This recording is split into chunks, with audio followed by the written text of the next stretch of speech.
Arizona's passing a law, or working on passing a law now to require federal A background check or to supply their qualifications to run for the office. You know, I really haven't thought about part, the idea is that if he runs again in 2012, Obama would have to show his birth certificate to the state of Arizona if he were going to be on the ballot. I think that's part of the idea. That's something like that. That doesn't bother me at all. I think that's just complying with the Constitution. Sure. And I think each state should adopt a law stating that before you can be listed on the ballot, you have to show your qualifications for the office to the state election board of elections. Qualifications, you'd have to show your residency. You'd have to where you were born and proof of birth. And their birth certificate. Well, your date of birth, because there are limitations, there are age limitations. Sure. The way it is now, the federal government just said, Obama just said, I'm running for president. We slapped him on the ballot. Okay. I really haven't thought about that, but I think that's a pretty good idea. Well, you have to state qualifications when you apply for a job someplace. Sure you do. And that's a whole lot lower level than the presidency or other officers. That's what amazes me is you can say I was born in the United States and I'm a citizen and you're qualified to be president.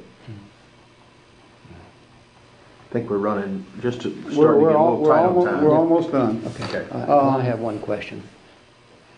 Go ahead. No, go ahead. I'll finish up. Do you believe the states of the United States have the right to secede from the Union? I think that they have the right, but the process of doing so would be quite difficult. In my study of the Constitution about secession, in my reading of the law at the time, I believe that a state does have the states join and the state can leave.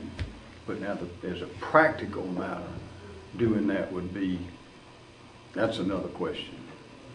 But as a legal matter, there is no case law on it, of course, because the decision when the southern states were seceded, the answer was provided by force of arms.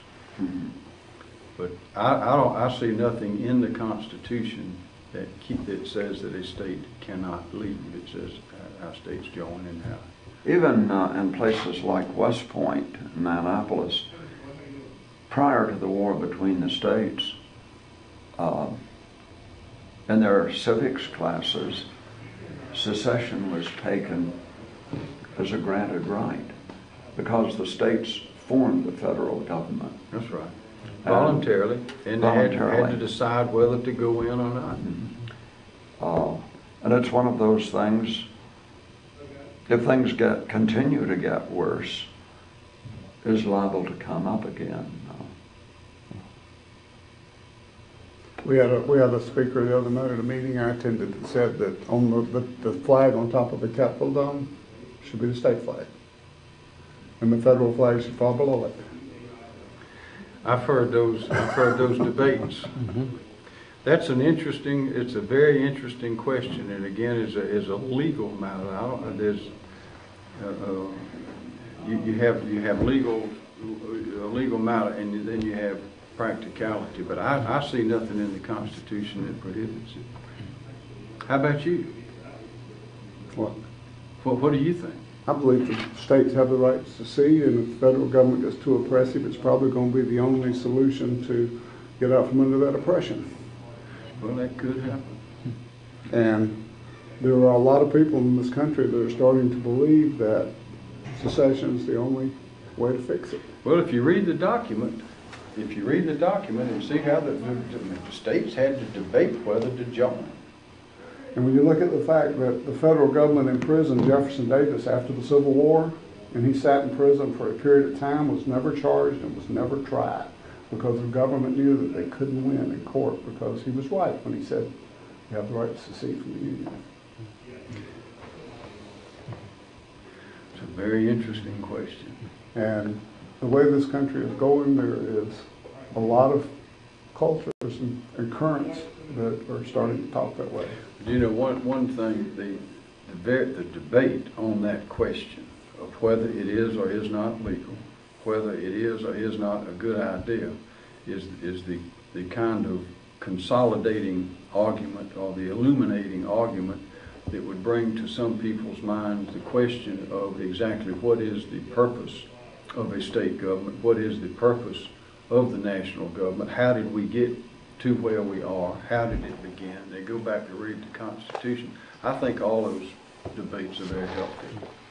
There should be study commissions on why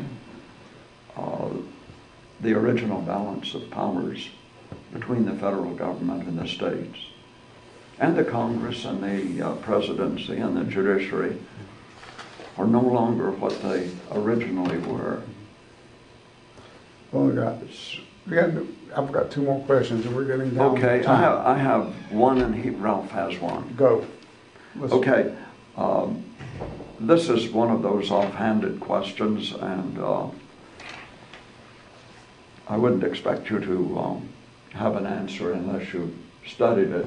We have a representative, Mike Pitts, from Lawrence County in the House, and he has proposed a bill that would allow the state of South Carolina to use already minted U.S. silver and gold coins in business transactions. I think he has now 2 or 3 co-sponsors. To use gold coins? To use already coins that are already United States minted gold and silver coins.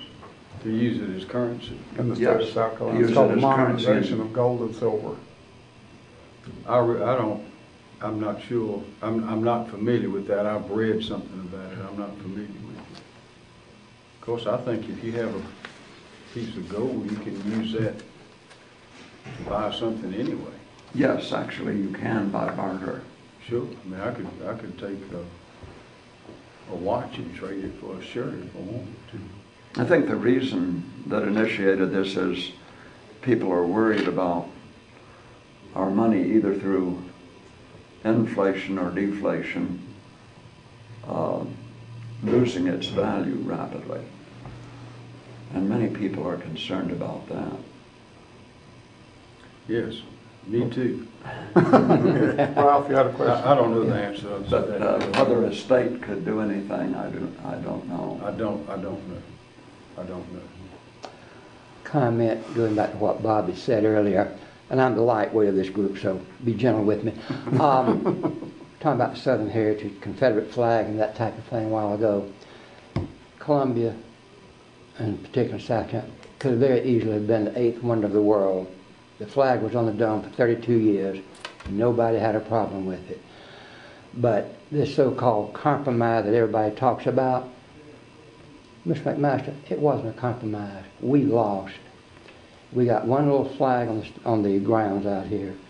We took the flags out of the State House, we took them off the dome, and the other side got that monstrosity, gargantuan, unsightly monument on the State House grounds. Now, what would your position be, as Bob alluded to a while ago? We may not can elect someone, but we have been known to defeat some people. If you were elected, what would your position be, or how aggressively would you support our efforts to establish a Confederate History Month in light of the fact that we have a Black History Month? We have got every black organization under the sun. It's okay. When we want something for our side, we're immediately categorized. And whether it be you or whoever the Republican nominee is, let's face it, you are not, I want to say, the Republican nominee is not going to get the black vote. So why would any candidate jeopardize running off or distance himself or destroy the white vote by trying to appease a culture that's not going to vote for him anyway? So if we get out here and we push for